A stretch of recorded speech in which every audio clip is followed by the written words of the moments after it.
All right, today we're going to discuss fractions, decimals, and percents, kind of a review session.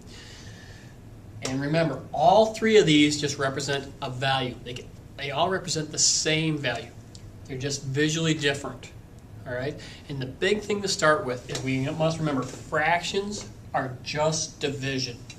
When we look at fractions, we all know probably that 3/4 is 0.75. It's one of those ones we learned. But we just got to realize that that is the same as 4 into 3, which goes in 0 times. 0 times 4 is 0. Subtract, I get 3. Bring down the 0. How many times does 4 go into 30? 7. That's 28.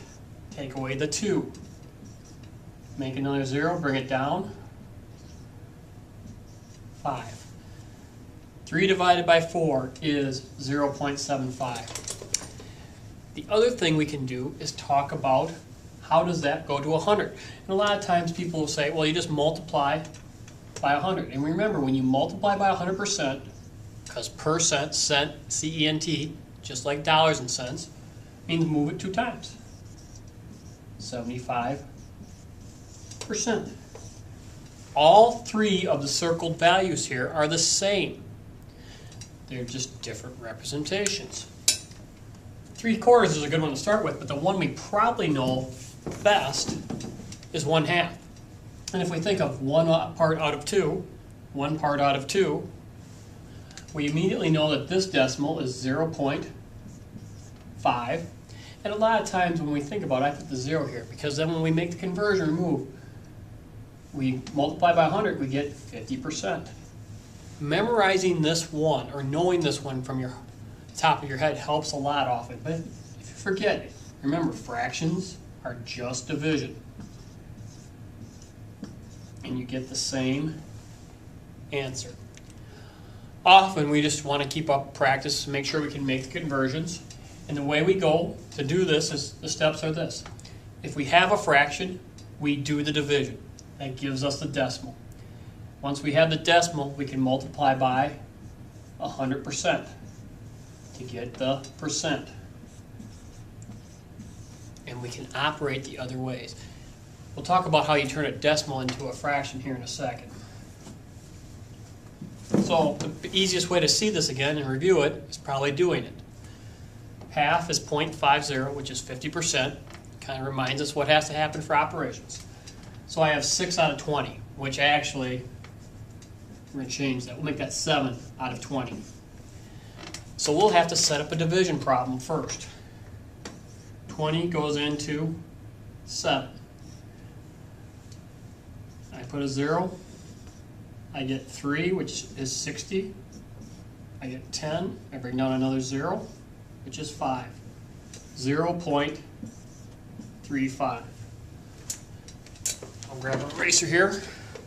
Give us some room here. Now, 0.35, I can multiply that by 100 and get 35%. Now, what if we start from a decimal? 0.11 over 1. Well, before we do the over 1, if we multiply by 100, I get 11%. If I think of this as over 1, I can do anything I want as long as I do it to top and bottom.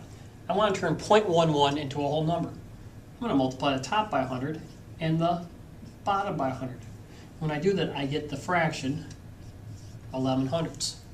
How could I check that? I could do the division. Take 100 into 11, and I have to get the same decimal. Finally, on the bottom one here, I start at 22%. Any percent under 100 is always a decimal.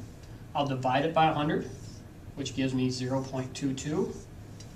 And again, I will multiply top and bottom by 100, get 22/100. Now, the reason I start over here this time is they're both even.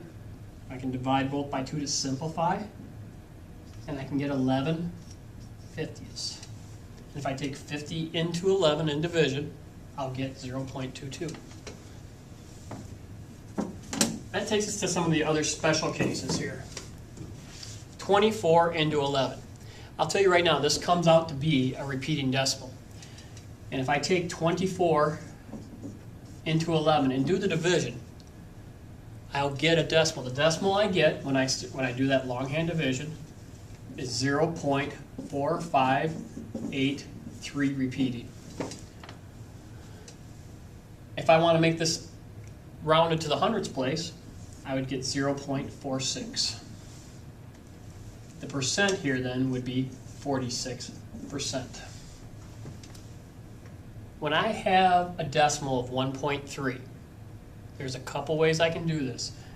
I'm going to start by making the fraction. If I put it over 1, I can multiply top and bottom. I want to move one place, so I'll multiply by 10 on top and bottom. And I'll get 13 tenths. Now, if I want to write that as a mixed number, I could do that. We see it's 10 tenths plus 3 tenths. I could write that as 1 and 3 tenths. Anytime you have a number greater than 1, the percent is more than 100.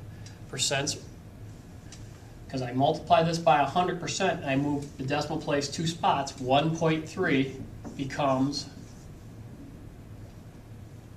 130%. Finally, on the bottom two examples, and I'll do these rather quickly, you can pause the video and try them yourself. 210 is 2.1, and 2 1/10 or 21 tenths. The bottom, if you pause the video again before I do it, 1 1/4 becomes 1.25 or 125%. Again, to end the video, we need to recognize that fractions, decimal percents are simply a single value. These are all the same value. These are all the same value. It's just different visual representations.